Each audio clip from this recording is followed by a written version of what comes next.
नमस्कार साथियों, दिव्य ज्ञान के YouTube चैनल में आपका स्वागत है। मेरा नाम है गिरीश मिश्रा और दोस्तों आप देख रहे हैं हमारे साथ शिक्षण अभिरुचि जो LT पर आधारित हमारी सीरीज चल रही है, उससे संबंधित आज का जो सेशन होने वाला है।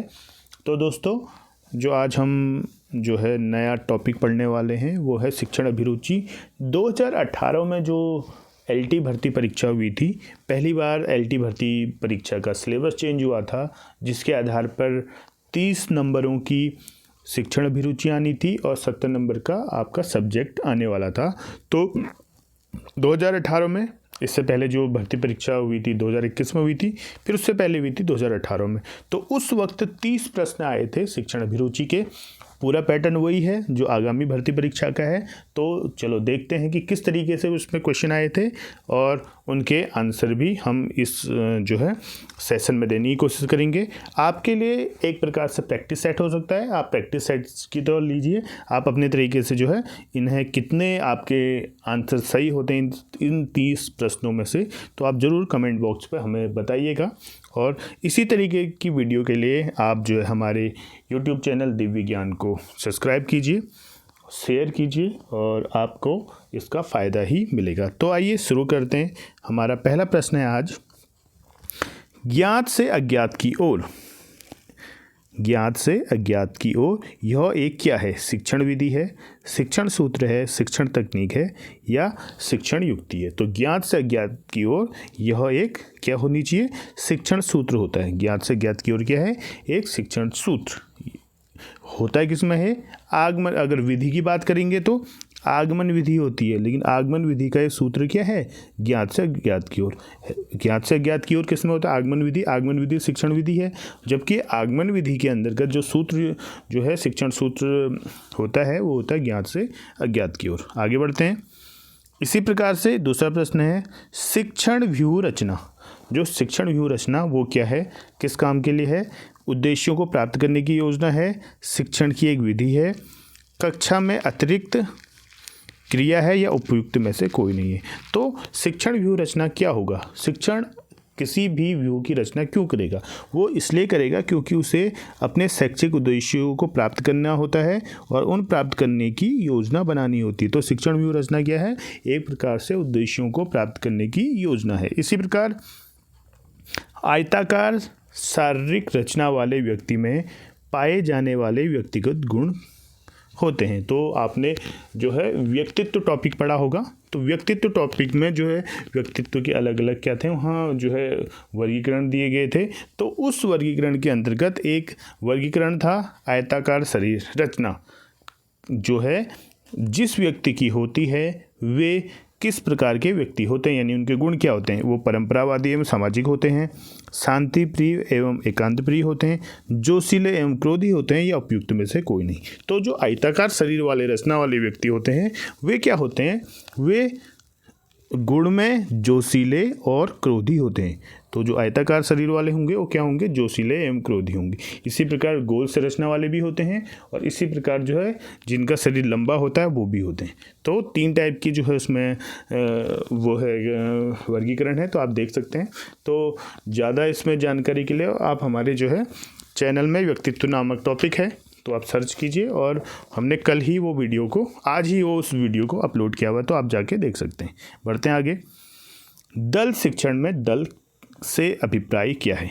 जो दल शिक्षण है इसमें दल से क्या अभिप्राय है? क्या दल अध्यापकों का है जो शिक्षण योजना को तैयार कर उसका क्रियान्वयन करता है, छात्रों का है जो शिक्षण योजना को तैयार कर उसका क्रियान्वित करता है, या फिर अध्यापकों एवं छात्रों का है जो शिक्षण योजना को तैयार कर उसका क्रियान्वयन करता है, या उपर्युक्त में से कोई नहीं है? तो दल शिक्षण में दल क्या है? एक प्रकार का दल है अध्यापकों का। किसका होता है दल? वो अध्यापकों का होता है जो शिक्षण योजना को तैयार कर उसका क्रियान्वयन करता है। जो जिसमें 2 या 2 से अधिक शिक्षक क्या करते हैं, किसी पर्टिकुलर टॉपिक को पढ़ाने के लिए क्या करते हैं, उसमें जो है अपनी स्ट्रेटेजी बनाते हैं और उसके आधार पर शिक्षण कार्य करवाते हैं। इसी प्रकार अगला प्रश्न है, चिंता का भाव स्तर जो छात्र को सीखने के लिए तैयार करता है। तो चिंता का भाव कौन सा स्तर है जो छात्र को सीखने के लिए तैयार करता है? चिंता न होना, अत्यधिक चिंता होना, सामान्य चिंता होना या अधिगम जो सीखना है उसका चिंता से कोई संबंध नहीं है। तो चिंता का वह स्तर जो छात्र को सीखने के लिए तैयार करता है वह एक प्रकार की सामान्य चिंता के अंतर्गत आता है। इसी प्रकार एक परिभाषा है, एक कथन है, ये किसका है यानी किससे संबंधित है? यह सामाजिक वातावरण में आयोजित किए जाने वाला एकनिष्ठ उद्देश्यपूर्ण क्रियाकलाप है। यह कथन शिक्षण की किस विधि की ओर संकेत करता है? तो एक कथन है और हमने ये पता करना है कि ये कथन जो है किस शिक्षण की विधि की ओर संकेत करता है, इंडिकेट कर रहा है। तो क्या कह रहा है कि यह सामाजिक वातावरण में आयोजित किया जाने वाला एकनिष्ठ उद्देश्यपूर्ण क्रियाकलाप है। देखो सामाजिक वातावरण में है तो ध्यान रखना, सामाजिक वातावरण में, तो सामाजिक वातावरण प्रदर्शन तो नहीं होगा, ह्यूरिस्टिक भी नहीं होगा, समस्या समाधान भी नहीं होगा, जबकि ये क्या प्रोजेक्ट। तो जो ये प्रोजेक्ट विधि है यह सामाजिक वातावरण में आयोजित किए जाने वाला एक एकनिष्ठ और उद्देश्यपूर्ण क्रियाकलाप है।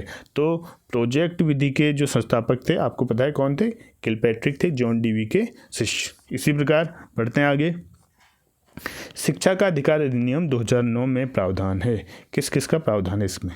निःशुल्क एवं अनिवार्य शिक्षा का अधिकार है, बालकों को शारीरिक एवं मानसिक दंड का निषेध, या फिर बाल अधिकारों के संरक्षण की व्यवस्था, या फिर उपयुक्त सभी। तो देखिए आपने RTE 2009 पढ़ा होगा, अगर आपने नहीं पढ़ा है तो आप हमारी प्लेलिस्ट में जाके RTE 2009 जो है हमारी पूरी लिस्ट बनी हुई, तो आप उससे डिटेल में जाके पढ़ सकते हैं। तो उसके अंतर्गत निःशुल्क एवं अनिवार्य शिक्षा भी होती है, बालकों को शारीरिक एवं मानसिक दंड नहीं दिए जाने की भी उसमें बात है, और बाल अधिकारों के संरक्षण की व्यवस्था भी उसमें कही गई है।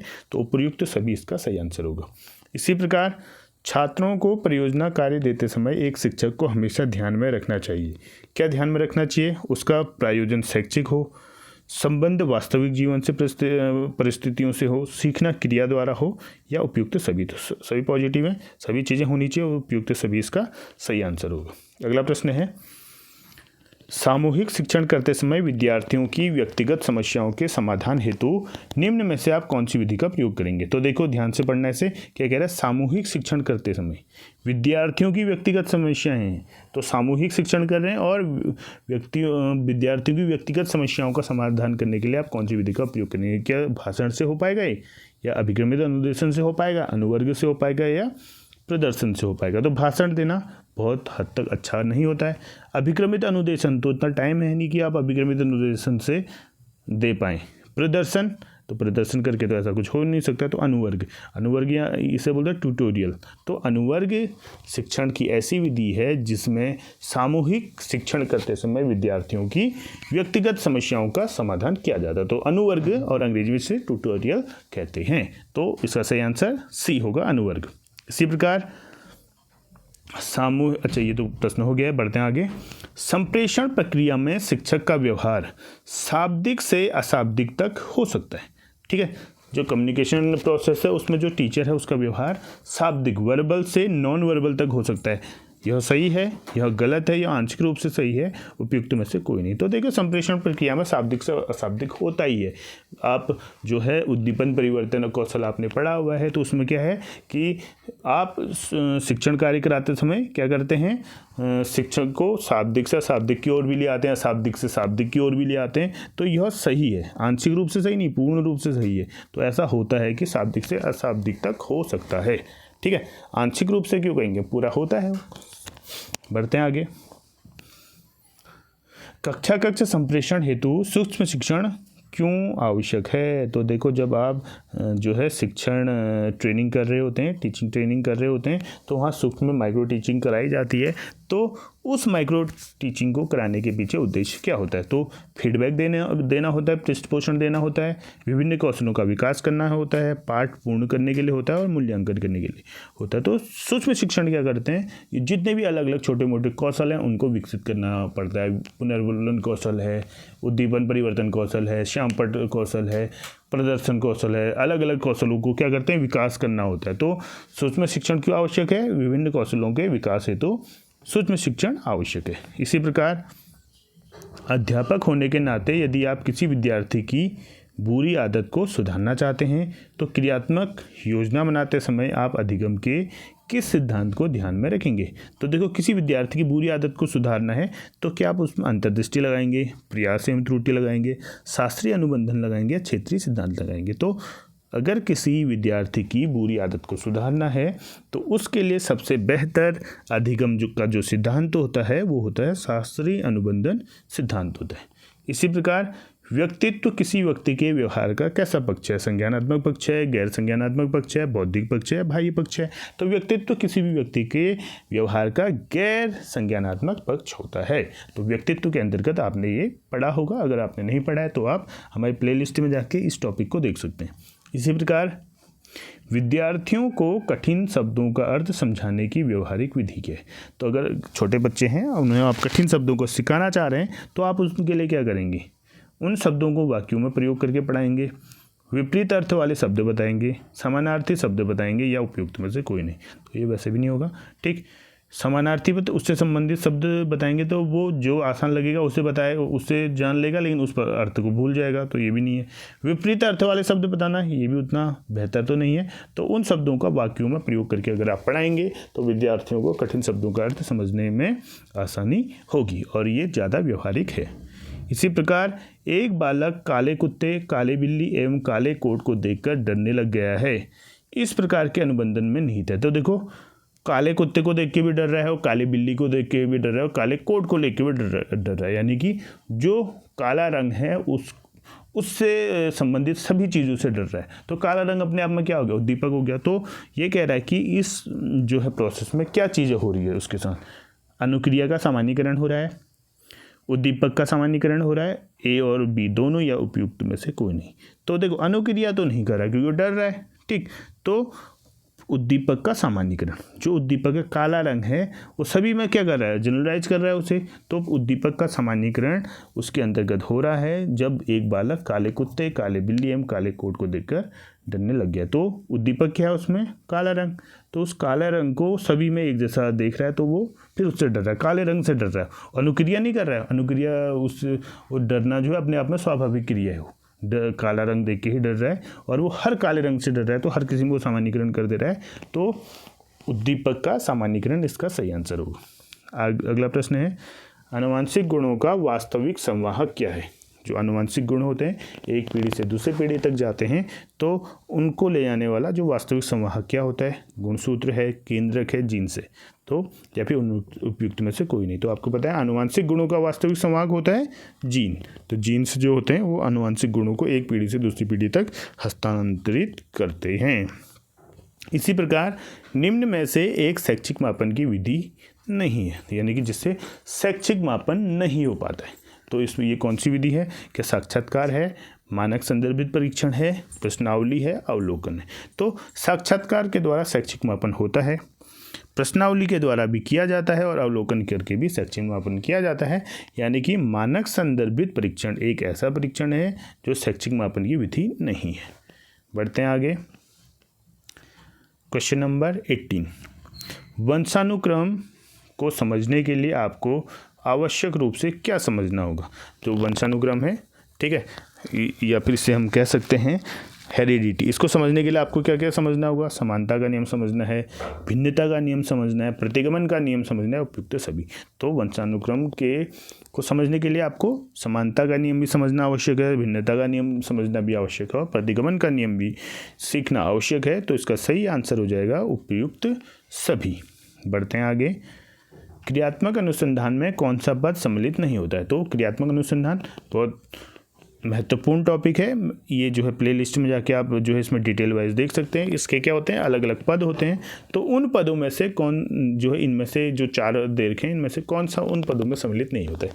समस्या का चयन नहीं होता है, परिणामों का सामान्यीकरण नहीं होता है, क्रियात्मक परिकल्पनाओं का निर्माण नहीं होता है, या समस्या को दूर करने के लिए योजना निर्माण नहीं होता। तो आपको पता है क्रियात्मक अनुसंधान क्या होता है, वो कक्षा में होने वाली एक क्या है, जो है शैक्षिक समस्याओं को हल करने की एक विधि होती है जो उसी कक्षा के लिए ही होती है। ऐसा नहीं कि आप उसे हर कक्षा में सम्मिलित करें, वो उसी कक्षा में सम्मिलित होती है। इसलिए क्रियात्मक अनुसंधान में जो भी प्रोसेस की जाती है या जो भी परिणाम होती है उनका आप सामान्यीकरण नहीं कर सकते हैं। सामान्यीकरण का मतलब उसे हर जगह अप्लाई नहीं कर सकते हैं, क्योंकि वो एक पर्टिकुलर उस कक्षा के लिए होती है। जैसे क्लास 1 है, किसी स्कूल का क्लास 1 है तो वहाँ के लिए है वो है, ऐसा नहीं कि आप उसे किसी और स्कूल के कक्षा 1 के बच्चों में जो है अप्लाई कर दें। इसलिए परिणामों का सामान्यीकरण क्रियात्मक अनुसंधान में नहीं होता है। बढ़ते हैं आगे।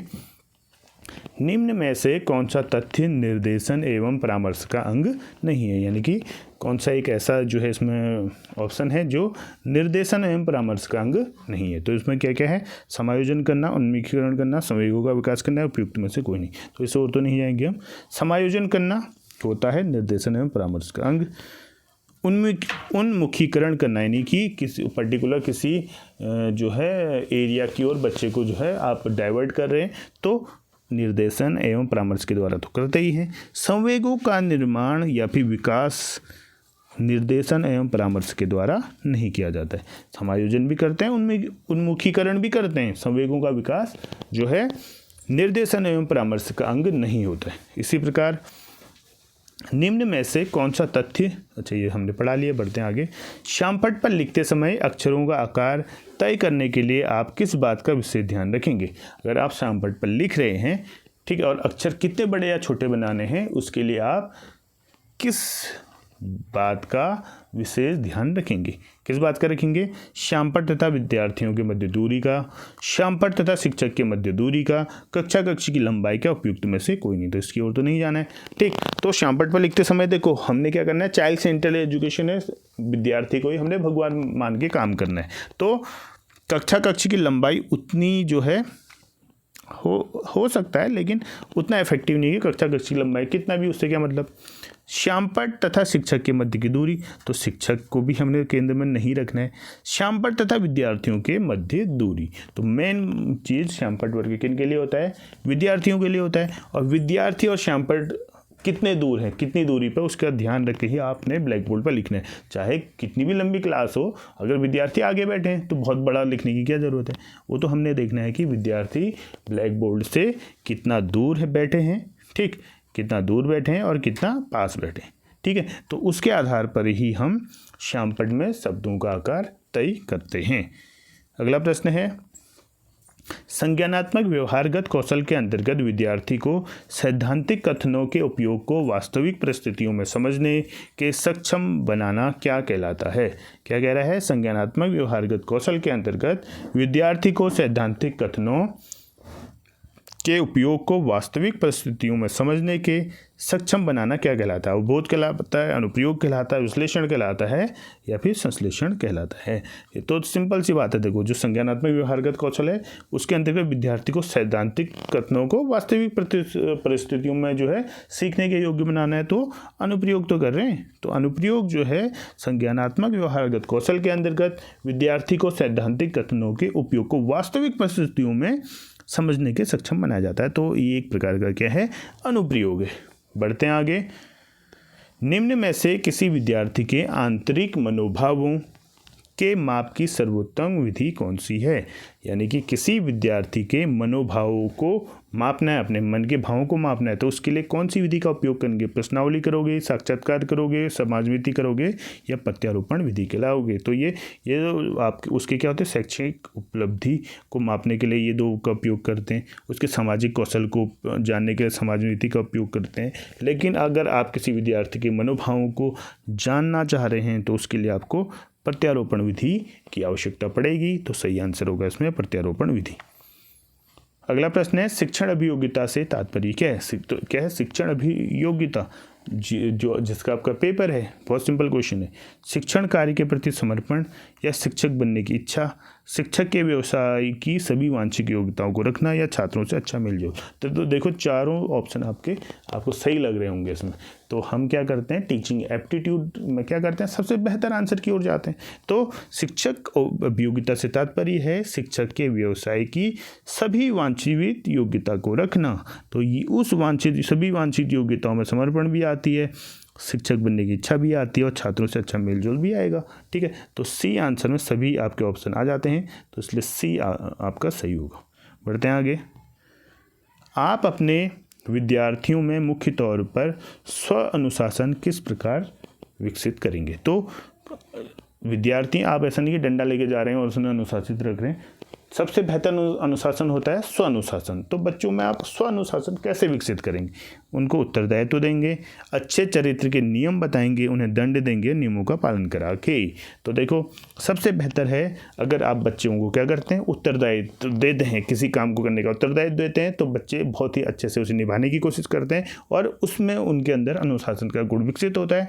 तो उनको उत्तरदायित्व देकर आप जो है विद्यार्थी के अंदर स्व अनुशासन को विकसित कर सकते हैं।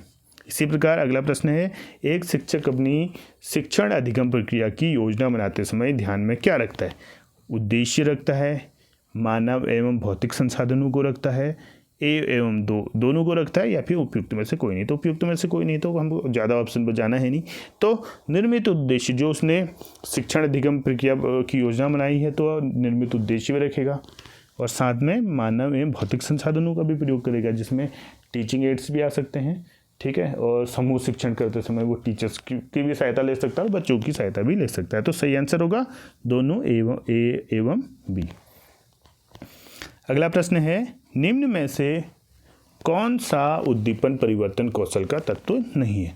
यानी कि अब देखो, हमने जो है इस प्लेलिस्ट में जो है, इस प्लेलिस्ट नहीं, अलग प्लेलिस्ट है टीचिंग एप्टीट्यूड की, एलटी से संबंधित। तो उसमें हमने पढ़ाया हुआ है, शिक्षण विधियां पढ़ाई हुई हैं, ठीक है। और उनके जो है क्या क्या उनके अंतर्गत तत्व होते हैं जो है उस शिक्षण विधि के मूल तत्व होते हैं, तो उनका भी पढ़ाया, तो आप वहाँ जाके उसे देख सकते हैं। तो उसी के अंतर्गत एक शिक्षण कौशल है उद्दीपन परिवर्तन कौशल। उसका तत्व कौन नहीं है? विन्यास प्रेरणा नहीं है, संचालन नहीं है, हाव भाव नहीं है, या वाक स्वरूप परिवर्तन नहीं है। तो कौन सा होगा? आप देखिए, उद्दीपन परिवर्तन कौशल है तो संचालन करेंगे इधर उधर हिलेंगे डुलेंगे, चेहरे के हाव भाव भी आप रखेंगे। वाक स्वरूप परिवर्तन यानी आवाज़ में परिवर्तन भी करेंगे, ये सभी उद्दीपन परिवर्तन के अंतर्गत आते हैं। जबकि विन्यास प्रेरणा उद्दीपन परिवर्तन कौशल के अंतर्गत नहीं आता। तो तीन कौशल तो आते ही हैं, लेकिन विन्यास प्रेरणा नहीं आता है। इसी प्रकार बुद्धि परीक्षणों का उपयोग किया जाता है। तो बुद्धि परीक्षणों का उपयोग क्यों किया जाता है? ठीक है, विद्यालय में छात्रों का समूह विभाजन करने में, निर्देशन के प्रयोजन हेतु, चयन करने के प्रयोजन हेतु, या उपयुक्त सभी। तो बुद्धि परीक्षण के द्वारा आप विद्यार्थियों का समूह विभाजन भी कर सकते हैं, निर्देशन के प्रयोजन के लिए भी बुद्धि परीक्षण कर सकते हैं, चयन करने के प्रयोजन हेतु भी बुद्धि परीक्षण कर सकते हैं। और इस प्रकार से सही आंसर इसका होगा उपयुक्त सभी। बढ़ते हैं सेकेंड लास्ट क्वेश्चन की ओर। अधिगम मापन करने के लिए क्या आवश्यक नहीं है? तो क्या आवश्यक नहीं है? शिक्षण की युक्तियों का पता लगाना, परीक्षाओं की वैधता ज्ञात करना, परीक्षाओं की विश्वसनीयता ज्ञात करना, या फिर विद्यार्थियों द्वारा अर्जित कौशलों को ज्ञात करना। तो विद्यार्थियों द्वारा जो अर्जित कौशल उन्हें ज्ञात करना अच्छी बात है। परीक्षाओं की विश्वसनीयता भी बहुत अपने आप में इम्पोर्टेंट होती है, वैधता भी उत्पन्न होती है, लेकिन शिक्षण की युक्तियों का पता लगाना ये ज़्यादा महत्वपूर्ण अधिगम मापन के लिए नहीं होता है। जबकि वैधता ज्ञात करना, विश्वसनीयता ज्ञात करना और अर्जित कौशलों को ज्ञात करना ये आवश्यक होते हैं किसी भी अधिगम मापन के लिए। तो जो आवश्यक नहीं होता है वो है शिक्षण की युक्तियों का पता लगाना। बढ़ते हैं आज के लास्ट प्रश्न की ओर। अधिगम के बारे में पूरी जानकारी इंगित करने वाले वक्र को क्या कहा जाता है? अधिगम के बारे में पूरी जानकारी इंगित करने वाले वक्र को क्या कहा जाता है?